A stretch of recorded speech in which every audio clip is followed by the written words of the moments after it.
Have you ever wondered how a strange little lap steel guitar from the 1930s became the voice of rebellion? Let's take a closer look. In the 1930s, jazz musicians wanted more volume.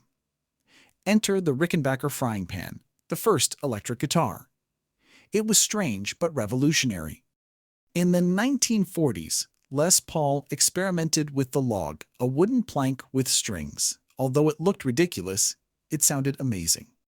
In 1950, Leo Fender, an engineer, changed the game with the Fender Broadcaster, which was simple, loud, and easy to mass-produce.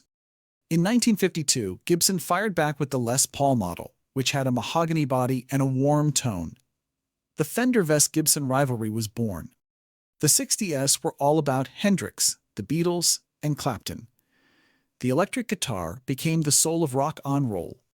The electric guitar evolved from metal to punk with the help of Eddie Van Halen's tapping technique and Tom Morello's effects wizardry. Today, the electric guitar is more than just an instrument. It's a cultural icon and a sound that changed the world. What's your favorite moment involving an electric guitar? Share it in the comments.